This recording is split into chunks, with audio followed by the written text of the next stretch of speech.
那咱们来打个赌，看看是你的枪快，还是我的，还有动三药快。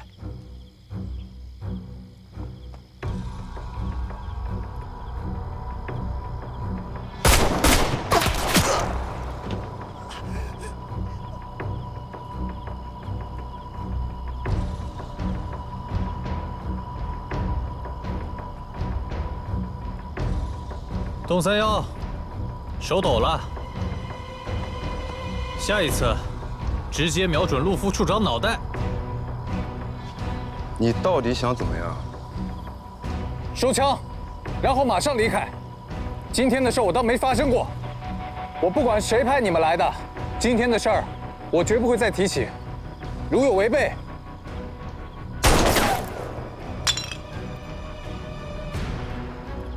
有如此瓦。 处座，他们在暗，我们在明，一会儿日本人飞机就快到了，不行，我们先撤吧。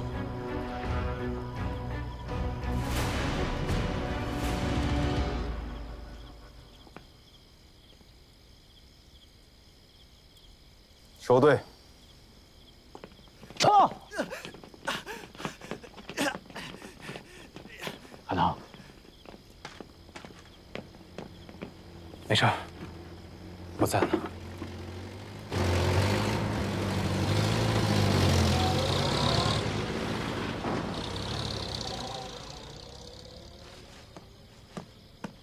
海棠，林先生，日军轰炸机马上就要来了，赶紧跟我上车。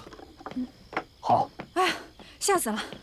哎呀，龙小姐，还好带了一把枪，本来是想带着玩的，没想到派上用场了。走，走，林先生。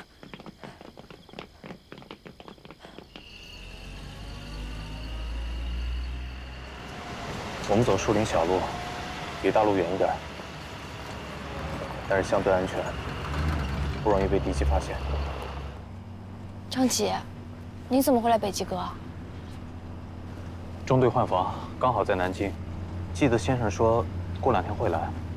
你们都没受伤吧？我们都还好。幸好你来了，谢谢你啊。珍珠小姐，也谢谢你。应该谢谢冰冰。 要不是他刚刚教我怎么开枪，我连保险栓怎么上都不知道。红难我会表扬你的，这次多亏你了。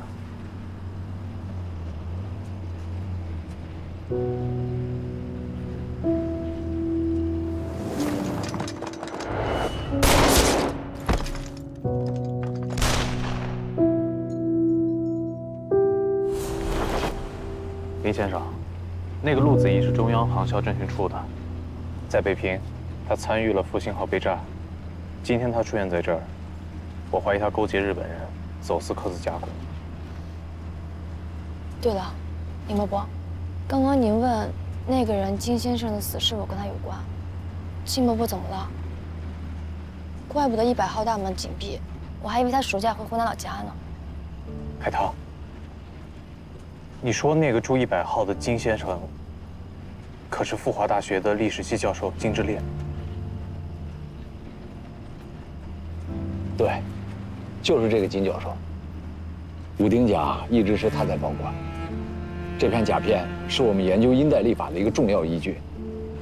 再结合南京十余所的那些刻字的龟甲和兽骨，我们可以准确地推断出阴代的历法。再结合我们的这些史书和典籍，我们就可以向全世界来证明。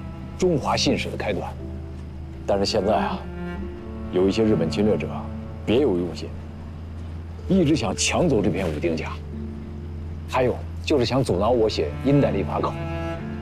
金教授这些年一直是用生命在守护这片武丁甲，我想他最后的时候，一定是遇到了极大的说不出来的困难，才最后投湖自尽了，留下了一大堆的谜团呀。 那林先生，金先生留下的谜，您解开了吗？我现在知道，他托朋友已经把武丁甲放在了杭州，我也找到了。林伯伯，那金先生到底为什么要投湖自尽啊？这个还不太清楚。我猜啊，你们刚刚说那位金先生，他这么做应该是想要切断一切线索，这样的话就好让那些想拿到武丁甲的人死了这条心。是的，很有可能。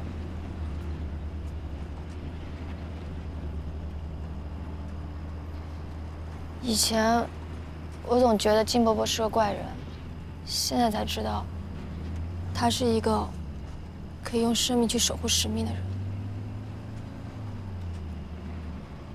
是我没保护好金先生。你为什么这么说？金先生托付的那个人是我。金先生让我把武丁甲带回杭州之后，就再也不要去找他。我现在才知道，原来他早有布局，然后从容赴死，目的就是为了武丁甲通过我，安全的到达李先生手里。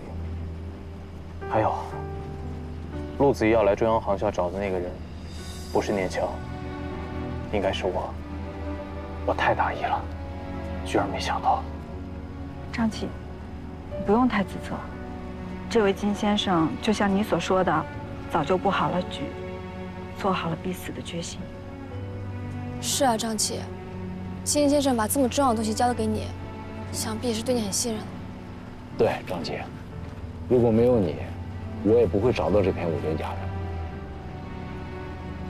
李先生，现在基于武丁甲的人众多，我怕面对武力你无法抵抗。如果你放心的话，不如将武丁甲交给我保管。把甲片交给你，我当然是放心的。但是现在阴代历法考我还没有写完，在写书的时候还要时常参考这个甲片。你放心吧，我已经把它放回到原处了。现在，中日之间这场战争还没有结束，但是在文化上，也是一场战争。金教授守护了这些年，就是为了这张武丁甲。我一定不能辜负金教授，在这场文化战争上面，我绝不能输。我明白了。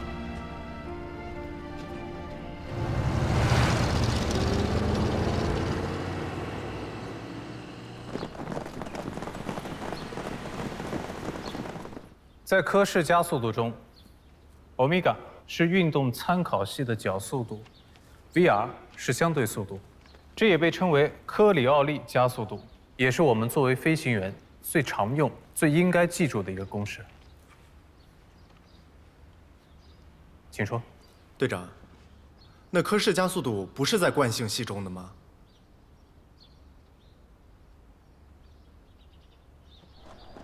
念乔，你弟弟曾破山不错呀，不仅飞行学、航空学都是11期生中成绩最棒的，飞机制造、空军战术也最拔尖。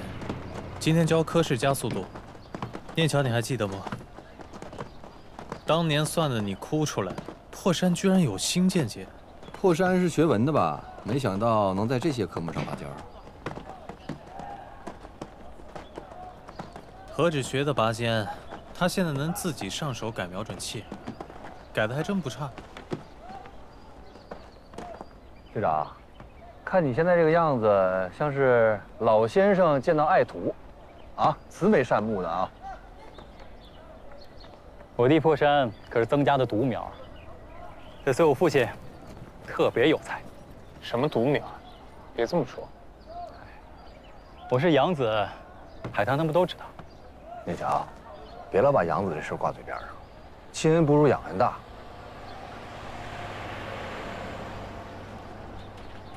队长，听说孟家要南迁，不过去看看，交代几句？没什么好交代的，我也还不知道他心里的想法。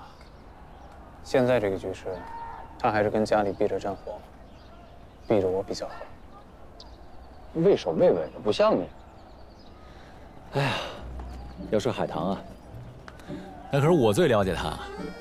他虽然表面不爱说，但是心里可有主意了。你看，上回你生病，他那么着急的给你炖汤。虽然说不好喝吧，我还没喝过呢。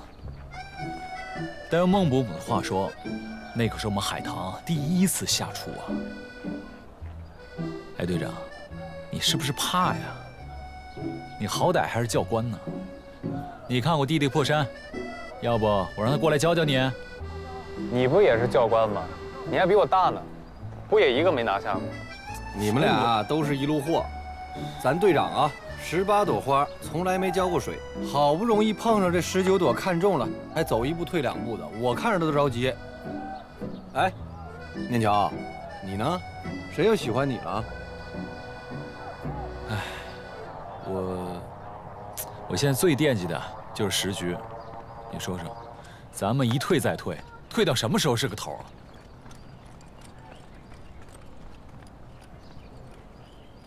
现在这个局势，咱们由主动变成被动，华东地区的制空权全面丢失，只有上海、南京还有飞机能搞夜袭。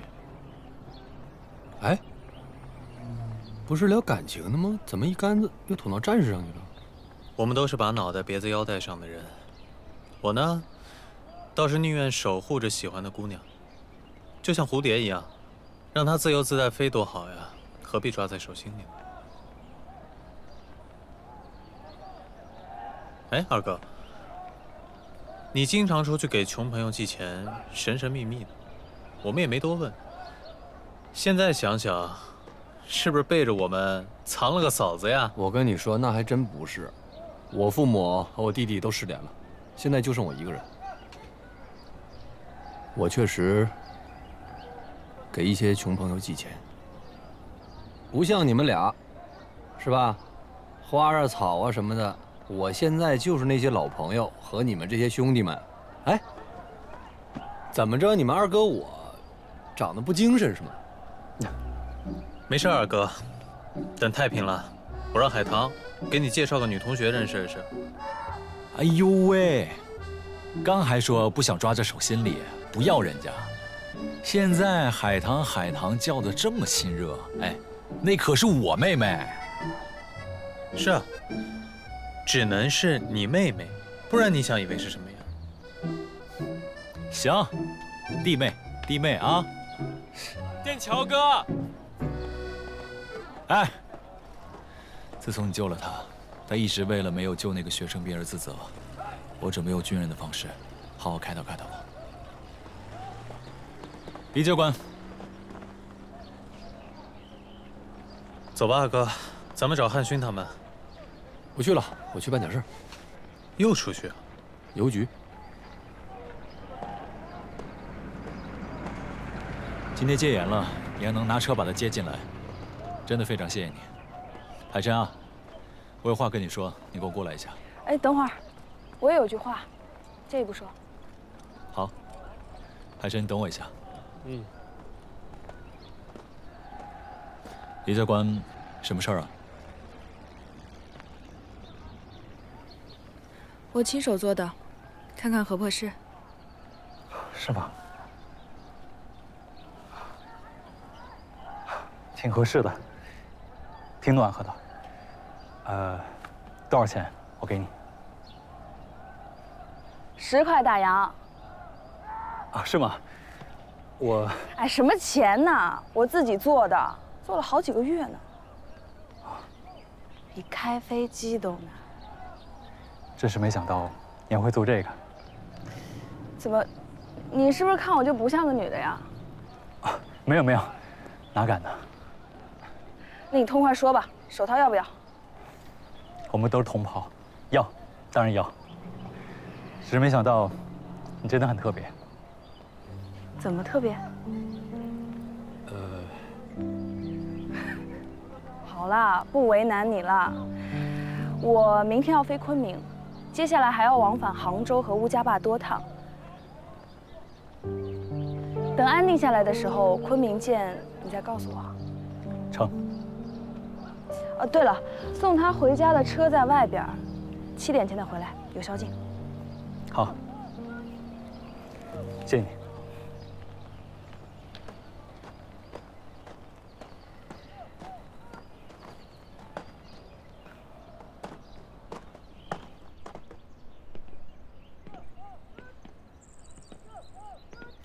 你听到那些炮声了吗？这段时间，韩光中队换防南京。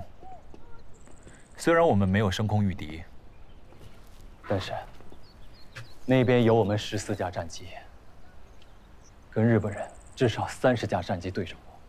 再过不久，杭州就要战火纷飞，不然不会让我们这么早回来。这都已经几个月了，你还是这样没精神。我们不在家的时候，你可不能这样啊。现在3号，家里10号就要远行，到时候我跟破山都不在了，家里老老少少都只能靠你这个男人保护着。你可以跟哥说一说。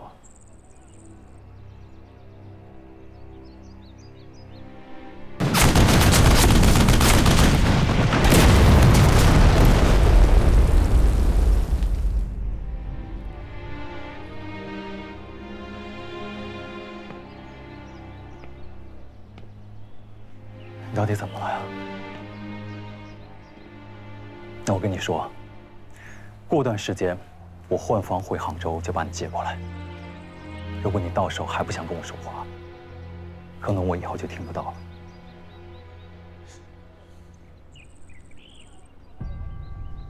这根红绳是那个学生兵分给我的。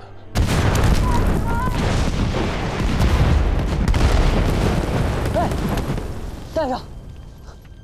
是他把一条命分给了我。南苑机场那天是我的错，那个学生兵快死了，他向我求助，可是我不敢出去，到处都是子弹在飞，我就躲在死人堆里看着他，看着他一点一点死掉，是我害死了他。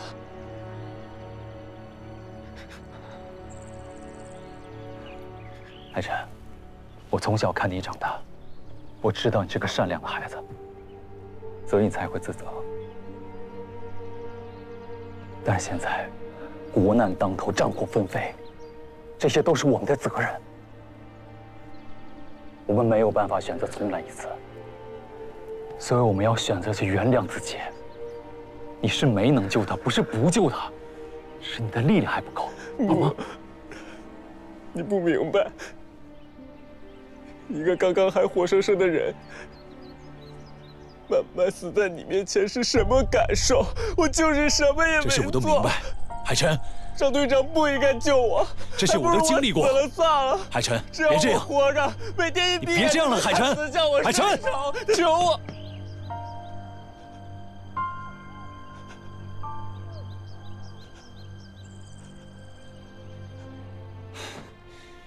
你给我过来！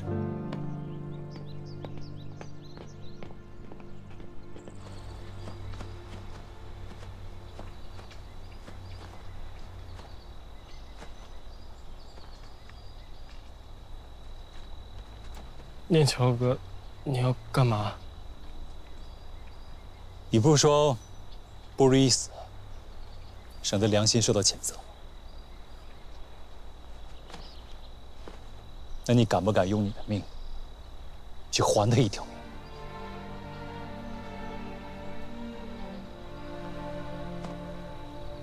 如果你是随便说说的话，我现在带你回家。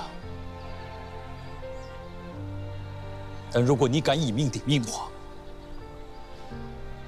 你就闭上眼睛，从这里跳下去。如果你不死的话，就是老天给你的机会，一切可以从头来过。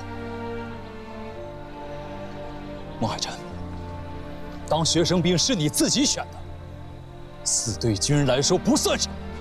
你到底怕什么？我现在以军人的身份问你，你敢不敢跳？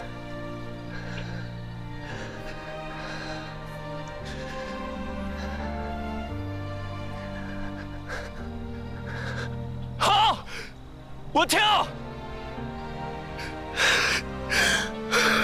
走。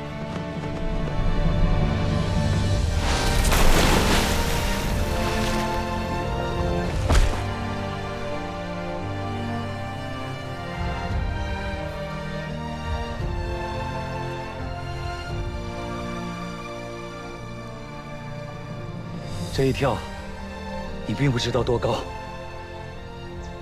但是你跳了，你做到了一死相抵，也算死一次了。你不欠他了。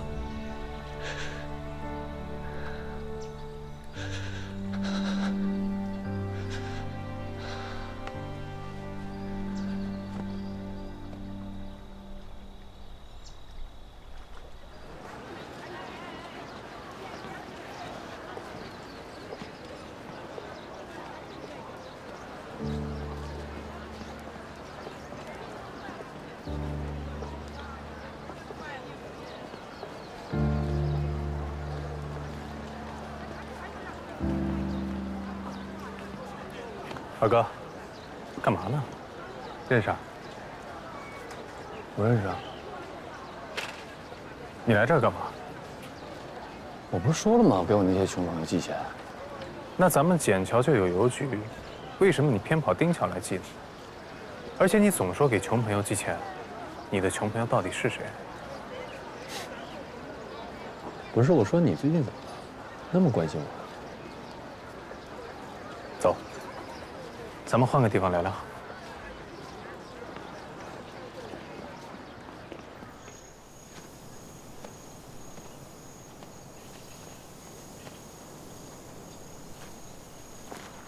队长，想说什么？二哥，我观察你很久了，你平时看的那些书，你平时说的那些话，想说什么？直说。你是共产党。队长，今天吃错药了吧？还有每次你寄的钱，也不是寄给你朋友的，是寄给共产党的，对吧？你要是跟我开玩笑的话，开过了，没什么事儿，我先走了。二哥，我一直在找我的家。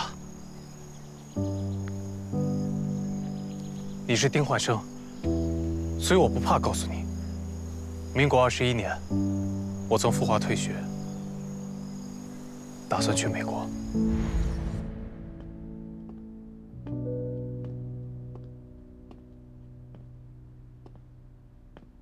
请问，还有少年漂泊者吗？不好意思，今天有读书会，最后几本都卖断货了。读书会啊，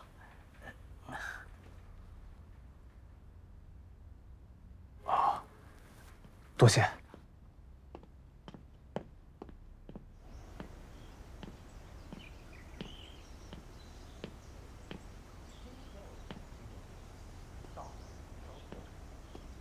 这是一个左翼文学作品，作者蒋光慈。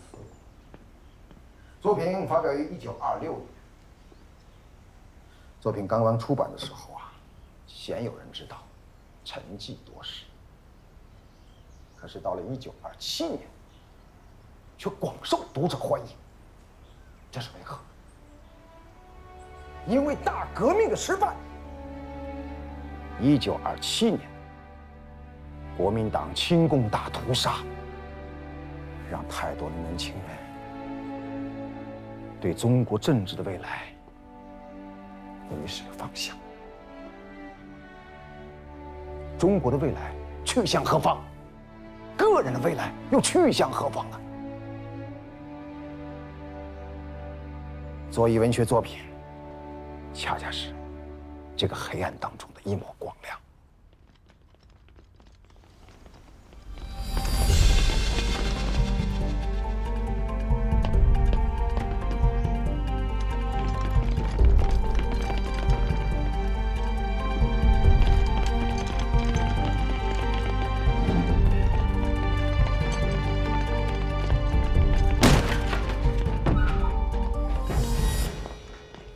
请问，今天是我们物理学会的读书会，不知各位老总有何贵干？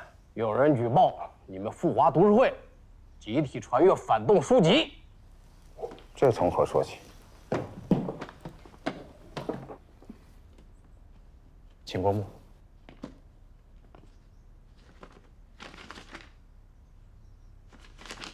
这什么玩意儿？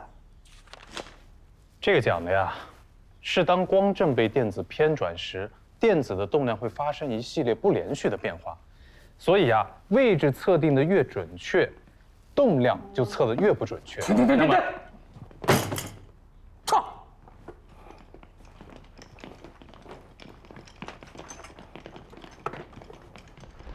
苏俄人常说，文字就是力量，文字就是武器。警察来了。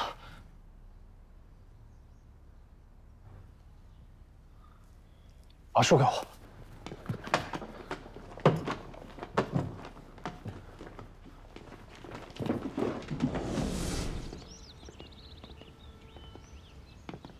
今天，谢谢你啊。你是富华的学生吧？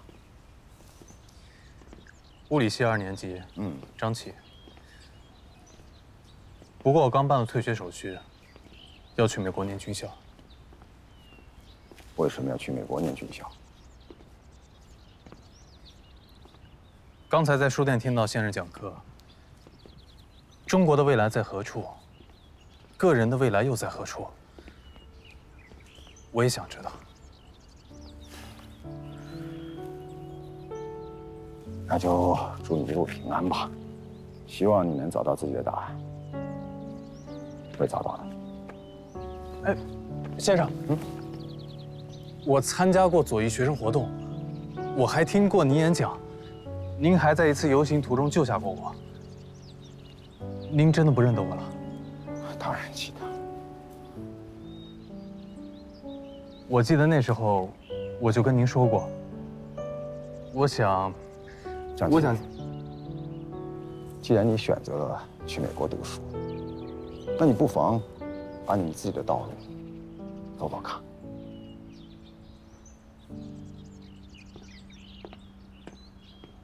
那位先生，应该就是共产党人。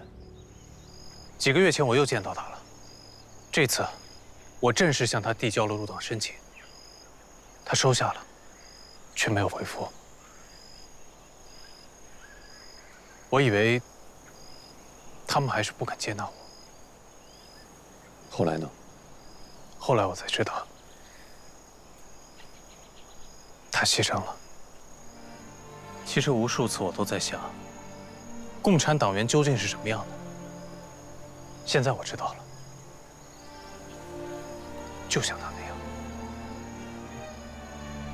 二哥，这么多年我早就看明白了，有些人总是寄希望于什么国际调停，动不动就要和谈。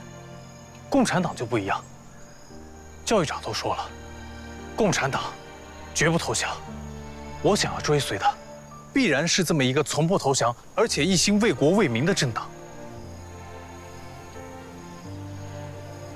队长，你今天说的话，我就当你是一时冲动，不会跟任何人说。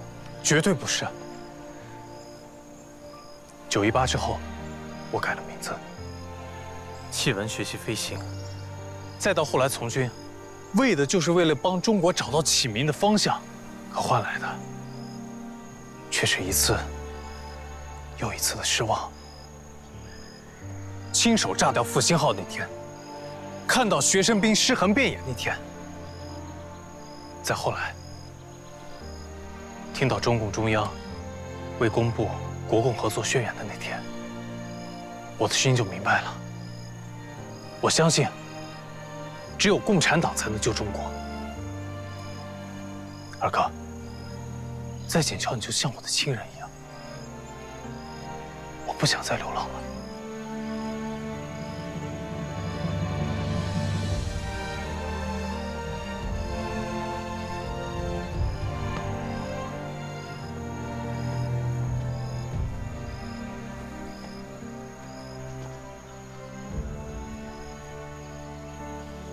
你刚才说到你改过名字，其实我也改过名字。我15岁那年，从养父家逃出来，一路流浪。有一次险些被火车撞死，幸好遇到了一群人，他们救了我。这些人就像是我指路的明星，教会我很多东西，令我焕发了新生。所以我才改名叫焕生。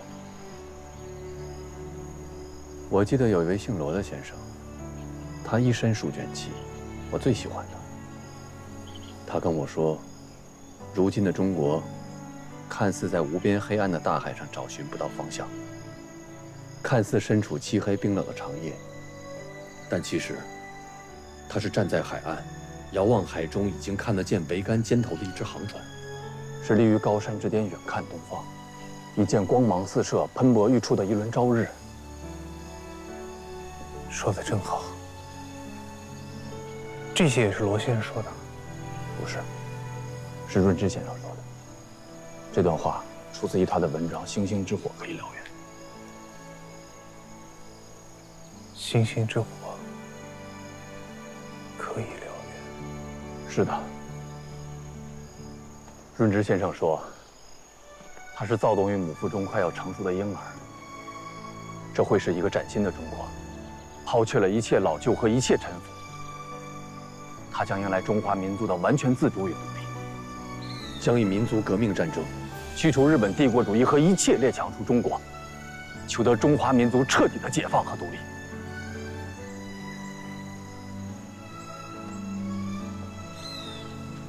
那群像星星一样的人，如今是在延安吗？对，他们在延安。二哥，你就是共产党人。对，我就是共产党员。所以我没找错人。所以二哥，请你带领我，请共产党带领我。好，我很欣慰，我没有看错你。我很高兴，罗叔也会为我高兴。星星之火可以燎原，这些火种是在我们手里一个接着一个传下去的。到那个时候，整个中国都会燃烧起来，天也会被照亮。二哥，你再多跟我说说，我不怕絮叨，我喜欢听你絮叨。无论是不是共产党，我们现在一起要做的只有一件事：共赴国难，救国救民，就不能怕死。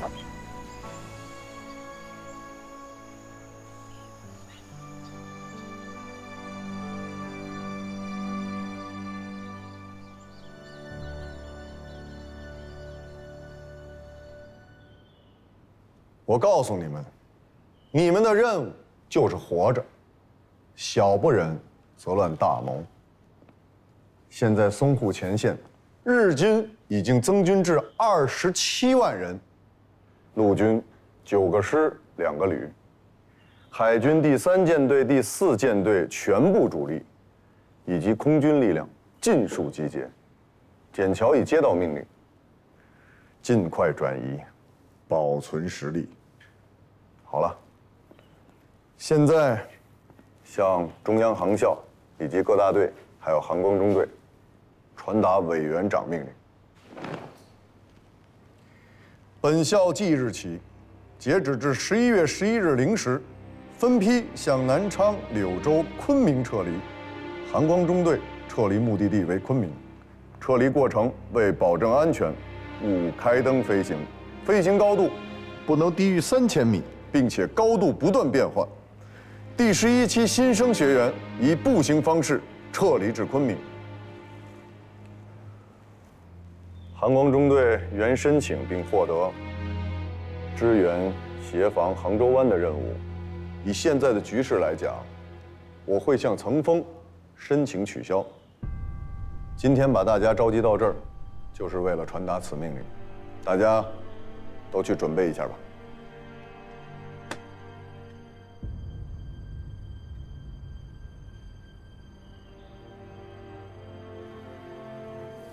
教育长，卑职人有言。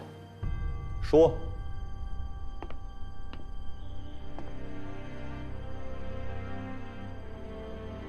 整个杭州湾的兵力都太过于空虚，尤其是这儿。金山卫，一旦此地失守，上海战场便将腹背受敌，南京、杭州都在日军控制之下，所以这才是淞沪战场最大的软肋。属下不明白，第3战区司令长官为何反倒屡屡从杭州湾抽调兵力？金山卫，海水浅，滩涂深，地形复杂，不是理想登陆地点。可是明嘉靖年间倭寇进犯上海，走的也是金山卫。早前，这里还有第8集团军的4个师加1个旅，说明上面知道金山卫的危险性。可现在仅剩62师1部防守，这怎么守得住啊？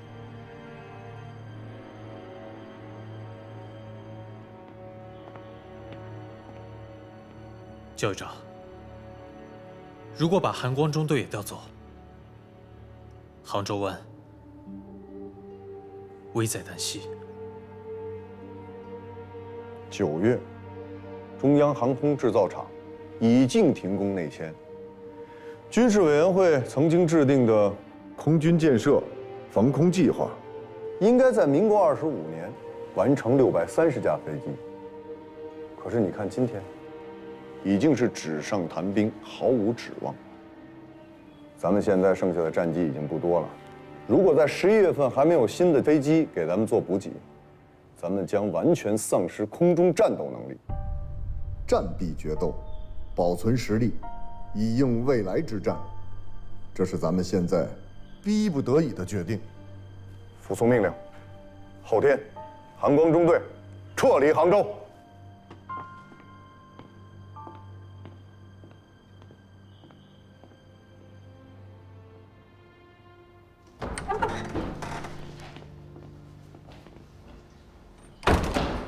叫人把值钱的、有价值的东西全部打包带回重庆。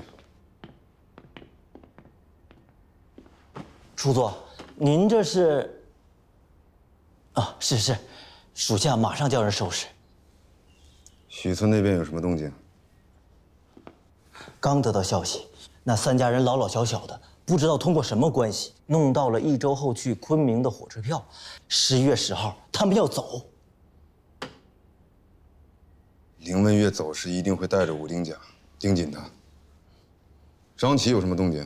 递了战书，带韩光中队的人协防杭州湾。几架飞机，以卵击石。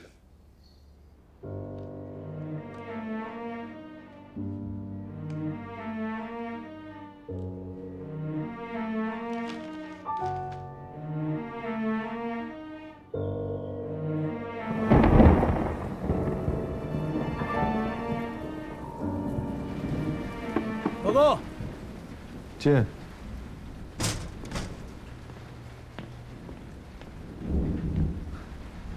教育长，张队长他在外边已经站了1整天了。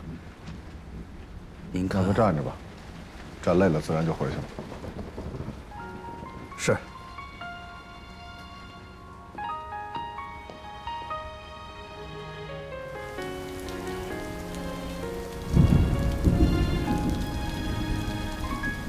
张队长，教育长让我拿件大衣给您。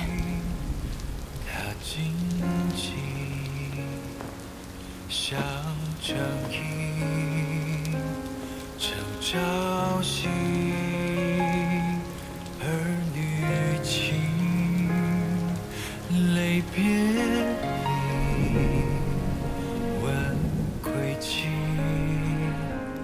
不尽情。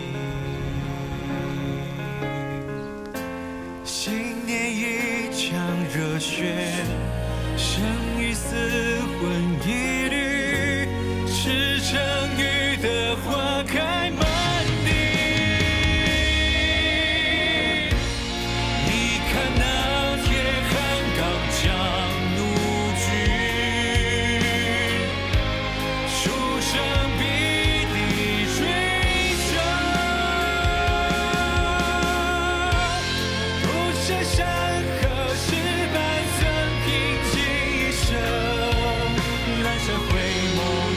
九州尊心，天地流。张琪，你要干什么？韩光中队申请收回撤侨增援指令，申请协防杭州湾。你知不知道在阵前抗命是什么罪？教育长，咱们是军人，要做的不是保留实力，更不是撤离，而是应该做到中央航校的校训：我们的身体、飞机和炸弹，当与敌人的兵舰和阵地同归于尽。风雨起，它荆棘，向正义正朝夕，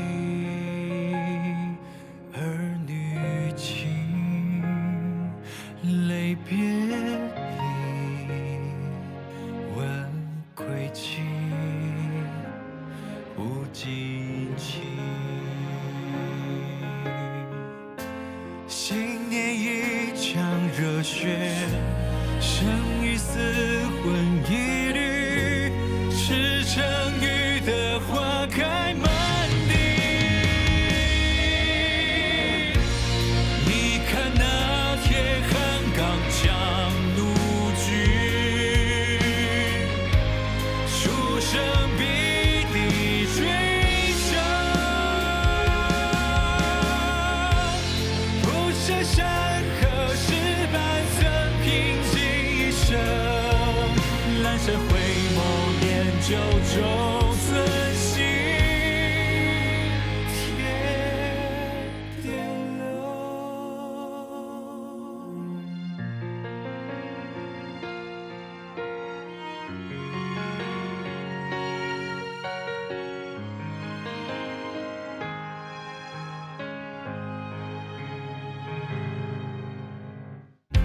信念一腔热血，生与死魂一